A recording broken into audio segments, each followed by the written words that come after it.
करने की विधि। इस व्रत में उपवास या फलाहार आदि का कोई विशेष नियम नहीं है। प्रातःकाल उठकर स्नान करके मंदिर में जाकर या घर पर ही नवरात्रों में दुर्गा जी का ध्यान करके यह कथा पढ़नी और सुननी चाहिए। कन्याओं के लिए यह व्रत विशेष फलदायक है। श्री जगदम्बा की कृपा से सब विघ्न दूर होते हैं। कथा के अंत में बारंबार दुर्गा माता तेरी सदा ही जय का उच्चारण करें। कथा प्रारंभ।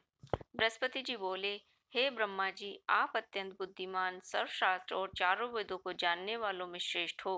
हे प्रभु, कृपा करके मेरा वचन सुनो। चैत आश्विनी मास और आषाढ़ मास के शुक्ल पक्ष में नवरात्र का व्रत उत्सव क्यों किया जाता है? हे भगवान, इस व्रत के फल का क्या नियम है, किस प्रकार करना उचित है और पहले इस व्रत को किसने किया, सो विस्तार से कहो। बृहस्पति जी का ऐसा प्रश्न सुनकर ब्रह्मा जी कहने लगे, हे बृहस्पति, प्राणियों का हित करने की इच्छा से तुमने बहुत ही अच्छा प्रश्न किया है।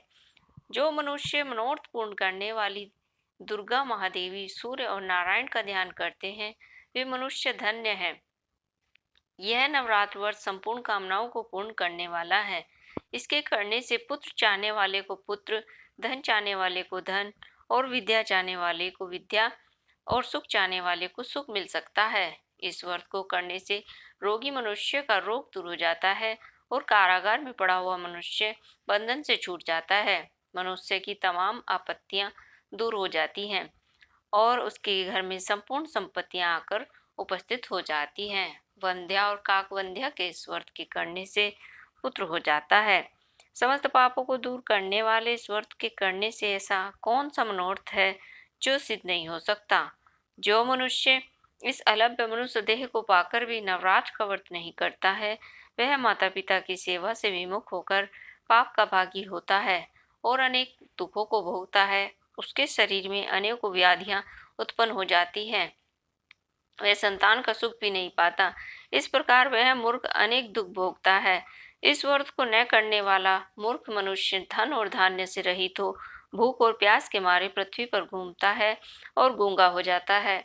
जो सुहागिन स्त्री भूल से इस व्रत को नहीं करती, वह पति से विहीन होकर नाना प्रकार के दुखों को भोगती है। यदि व्रत करने वाला मनुष्य सारे दिन का उपवास न कर सके तो एक समय भोजन करे और उस दिन बांधों सहित नवरात्र व्रत की कथा का श्रवण करें। हे बृहस्पति, जिसने पहले इस महाव्रत को किया है उसका पवित्र इतिहास मैं तुमको सुनाता हूँ, तुम सावधान होकर सुनो। इस प्रकार ब्रह्मा जी के वचन सुनकर बृहस्पति जी बोले, हे ब्रह्मा जी, मनुष्यों का कल्याण करने वाले इस व्रत के इतिहास को मेरे लिए कहो, मैं सावधान होकर सुन रहा हूँ। आपकी शरण में आए मुझ पर कृपा करो। ब्रह्मा जी बोले, पीठत नाम के मनोहर नगर में एक अनाथ नाम का ब्राह्मण रहता था। वह भगवती दुर्गा का भक्त था। उसके संपूर्ण सद्गुणों से युक्त मानो ब्रह्मा की सबसे पहली रचना हो ऐसी यथार्थ नाम वाली सुमति नाम की एक अत्यंत सुंदर कन्या पैदा हुई। वह कन्या सुमति अपने घर के बालकपन में अपनी सहेलियों के साथ क्रीड़ा करती हुई इस प्रकार बढ़ने लगी जैसे शुक्ल पक्ष में चंद्रमा की कला बढ़ती है। उसका पिता प्रतिदिन दुर्गा जी की पूजा और होम किया करता था। उस समय वह भी नियम से वहां उपस्थित होती थी। एक दिन वह सुमति अपनी सखियों के साथ खेलने में लग गई और भगवती के पूजन में उपस्थित नहीं हुई। उसके पिता को पुत्री की ऐसी असावधानी देखकर क्रोध आया और पुत्री से कहने लगे, हे पुत्री, आज प्रभात में तुमने भगवती का पूजन नहीं किया, इस कारण मैं किसी कुष्ठी और दरिद्र मनुष्य के साथ तुम्हारा विवाह करूंगा। इस प्रकार कुपित विचार पिता के वचन सुनकर सुमति को बड़ा दुख हुआ और अपने पिता से कहने लगी कि हे पिताश्री, मैं आपकी कन्या हूँ, मैं सब तरह से आपके अधीन हूँ, जैसी इच्छा हो आप वैसा करो। रोगी, कुष्ठी अथवा और किसी के साथ जैसी तुम्हारी इच्छा हो मेरा विवाह कर सकते हो। वही जो मेरे भाग्य में लिखा है, मेरा इस पर पूर्ण विश्वास है। मनुष्य न जाने कितने मनोरथों का चिंतन करता है, पर होता वही है जो भाग्य में विधाता ने लिखा है। जो जैसा करता है उसको फल भी कर्म के अनुसार ही मिलता है, क्योंकि कर्म करना मनुष्य के अधीन है और फल देव के अधीन है। जैसे अग्नि में पड़े हुए तृणादि उसको अधिक प्रदीप्त कर देते हैं, उसी तरह अपनी कन्या के निर्भयता से कहे हुए वचन सुनकर उस ब्राह्मण को और अधिक क्रोध आया। तब उसने अपनी कन्या का विवाह एक कुष्ठी से कर दिया और अत्यंत क्रुद्ध होकर पुत्री से कहने लगे, जाओ जाओ जल्दी जाओ, अपने कर्म का फल भोगो, देखे केवल भाग्य के भरोसे रहकर क्या करती हो। इस प्रकार से कहे हुए पिता के कटु वचनों को सुनकर सुमति अपने मन में विचार करने लगी, यह मेरा बड़ा दुर्भाग्य है जिससे मुझे ऐसा पति मिला। इस तरह अपने दुख का विचार करती हुई वह सुमति अपने पति के साथ वन को चली गई और भयावनी कुशायुक्त उस स्थान पर उन्होंने वह रात बड़े कष्ट से व्यतीत की। उस गरीब बालिका की ऐसी दशा देखकर भगवती पूर्व पुण्य के प्रभाव से प्रकट होकर सुमति से कहने लगी कि हे दीन ब्राह्मणी, मैं तुम पर प्रसन्न हूँ, तुम जो चाहे वरदान मांग सकती हो, मैं प्रसन्न होने पर मनवांछित फल देने वाली हूँ। इस प्रकार भगवती दुर्गा का वचन सुनकर ब्राह्मणी कहने लगी कि आप कौन हैं जो मुझ पर प्रसन्न हुई हो, यह सब मेरे लिए कहो और अपनी कृपा दृष्टि से मुझ दीनदासी को कृतार्थ करो। ऐसा ब्राह्मणी का वचन सुनकर देवी कहने लगी कि मैं ही आदि शक्ति हूँ, मैं ही ब्रह्मा हूँ, विद्या हूँ, सरस्वती हूँ।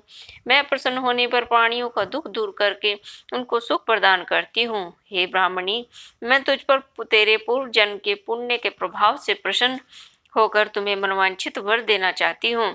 तुम्हारी जो इच्छा हो तुम मांगो। तुम पूर्व जन्म में निषाद भील की स्त्री थी और अति पतिव्रता थी। एक दिन तुम्हारे पति निषाद ने चोरी की। चोरी करने के कारण तुम दोनों को सिपाहियों ने पकड़ लिया और ले जाकर जेल खाने में कैद कर दिया। उन लोगों ने तेरे और तेरे पति को भोजन भी नहीं दिया। इस प्रकार नवरात्र के दिनों में न तुमने कुछ खाया और न ही जल पिया। इस प्रकार 9 दिन तक नवरात्र का व्रत हो गया। हे ब्राह्मणी, उन दिनों जो व्रत हुआ उस व्रत के प्रभाव से प्रसन्न होकर तुम्हें मनवांछित वर दे रही हूँ। तुम्हारी जो इच्छा हो सो मांगो। इस प्रकार दुर्गा जी के कहे हुए वचन सुनकर ब्राह्मणी बोली, अगर आप मुझ पर प्रसन्न है तो हे दुर्गे माँ, मैं आपको प्रणाम करती हूँ, कृपा करके मेरे पति के कोढ़ को दूर करो। देवी कहने लगी, उन दिनों जो तुमने व्रत किया उस व्रत के एक दिन का पुण्य अपने पति का कोढ़ दूर करने के लिए अर्पण करो। मेरे प्रभाव से तेरा पति कोढ़ से रहित और सोने के समान शरीर वाला हो जाएगा। ब्रह्मा जी बोले, इस प्रकार देवी का वचन सुनकर वह ब्राह्मणी बहुत प्रसन्न हुई और पति को निरोग करने की इच्छा से ठीक है ऐसे बोली। तब तक उसके पति का शरीर भगवती दुर्गा की कृपा से कुष्ठहीन होकर अति कांति युक्त हो गया, जिसकी कांति के सामने चंद्रमा की कांति भी क्षीण हो जाती है। वह ब्राह्मणी पति की मनोहर देह को देखकर देवी को अति पराक्रम वाली समझकर स्तुति करने लगी। हे दुर्गे, आप दुर्गति को दूर करने वाली, समस्त जगत का संताप हरने वाली, समस्त दुखों को हरने वाली, रोगी मनुष्य को निरोग करने वाली, प्रसन्न होने पर मनवांछित वस्तु को देने वाली हो और दुष्ट मनुष्य का नाश करने वाली हो। तुम ही सारे जगत की माता और पिता हो। हे अम्बे, मुझ अपराध रहित अबला को मेरे पिता ने कुष्ठ रोगी के साथ विवाह कर मुझे घर से निकाल दिया। उसकी निकाली हुई पृथ्वी पर घूमने लगी। आपने ही मेरा इस आपत्ति रूपी समुद्र से उद्धार किया है। हे देवी, मैं आपको बारंबार प्रणाम करती हूँ, मुझ दिन की रक्षा करो।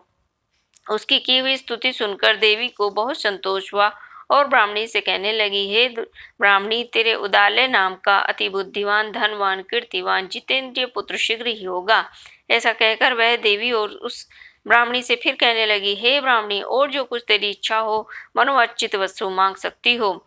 ऐसा भगवती दुर्गा का वचन सुनकर सुमति बोली कि हे भगवती दुर्गे, अगर आप मुझ पर प्रसन्न हैं तो कृपा कर मुझे नवरात्र विधि बताइए। हे दयावती, जिस विधि के करने से आप प्रसन्न होती हैं उस नवरात्र विधि को आप मुझे विस्तार से वर्णन करिए। इस प्रकार ब्राह्मणी के वचन सुनकर दुर्गा जी कहने लगी कि हे ब्राह्मणी, मैं तुम्हारे लिए संपूर्ण पापों को दूर करने वाले नवरात्र विधि की विधि बतलाती हूँ, जिसको सुनने से तमाम पापों से छूटकर मोक्ष की प्राप्ति होती है। आश्विन माह के शुक्ल पक्ष की प्रतिपदा से लेकर 9 दिन तक विधि पूर्वक व्रत करें। यदि दिन भर का व्रत न कर सके तो एक समय भोजन करें। पढ़े लिखे ब्राह्मणों से पूछकर घट स्थापना करें और वाटिका बनाकर उसको प्रतिदिन जल से सींचें। महाकाली, महालक्ष्मी, महासरस्वती इनकी मूर्तियां बनाकर नित्य विधि सहित पूजा करें और पुष्पों से विधि पूर्वक अर्घ्य दें। बिजोरा के फूल से अर्घ्य देने से रूप की प्राप्ति होती है। जायफल से कीर्ति, दाग से कार्य की सिद्धि होती है। आंवले से सुख और केले से भूषण की प्राप्ति होती है। इस प्रकार फलों से अर्घ्य देकर यथाविधि हवन करें। खांड, घी, गेहूं, शहद, जौ, तिल, बिल, नारियल, दाख, कदम इनसे हवन करें और गेहूं से होम करने से लक्ष्मी की प्राप्ति होती है। खीर व चंबा के पुष्पों से धन और पत्तों से तेज और सुख की प्राप्ति होती है। आंवले से कीर्ति और केले से पुत्र की प्राप्ति होती है। कमल से राज सम्मान और दाखों से सुख संपत्ति की प्राप्ति होती है। खांड, घी, नारियल, शहद, जौ, तिल इनसे तथा फलों से होम करने से मनवांछित वस्तु की प्राप्ति होती है। व्रत करने वाला मनुष्य इस विधान से होम कर आचार्य को अत्यंत नम्रता के साथ प्रणाम करे और यज्ञ की सिद्धि के लिए उसे दक्षिणा दे। इस महाव्रत को पहले बताई हुई विधि के अनुसार जो कोई भी करता है उसके समन और सिद्ध हो जाते हैं। इसमें तनिक भी संचय नहीं। जो इन 9 दिनों में दान आदि दिया जाता है उसको करोड़ों गुना फल मिलता है। इस नवरात्र के व्रत के करने से ही अश्वमेध यज्ञ का फल मिलता है। हे ब्राह्मणी, इन संपूर्ण कामनाओं को पूर्ण करने वाले इस व्रत को घर में, मंदिर में अथवा तीर्थ में विधि के अनुसार करें। ब्रह्मा जी बोले, हे बृहस्पति, इस प्रकार नवरात्र विधि बतलाकर ब्रह्मा जी अंतर्ध्यान हो गए। जो मनुष्य इस व्रत को भक्ति पूर्वक करता है वह इस लोक में सुख भोग कर अंत में दुर्लभ मोक्ष को प्राप्त होता है। हे बृहस्पति, इस दुर्लभ व्रत का महात्म्य मैंने तुम्हारे लिए बतलाया है। ऐसा ब्रह्मा जी के वचन सुनकर बृहस्पति जी आनंद के कारण रोमांचित हो गए और ब्रह्मा जी से कहने लगे, हे ब्रह्मा जी, आपने मुझ पर अति कृपा की जो अमृत के समान नवरात्र व्रत का महात्म्य सुनाया। हे प्रभु, आपके बिना और कौन इसे सुना सकता है। ऐसे बृहस्पति जी के वचन सुनकर ब्रह्मा जी बोले कि हे बृहस्पति, तुमने सब प्राणियों का हित करने वाले इस अलौकिक व्रत को पूछा, इसलिए तुम भी धन्य हो। यह भगवती शक्ति संपूर्ण लोकों का पालन करने वाली है। इस महादेवी के प्रभाव को कौन जान सकता है। बोलो दुर्गा माता की सदा ही जय।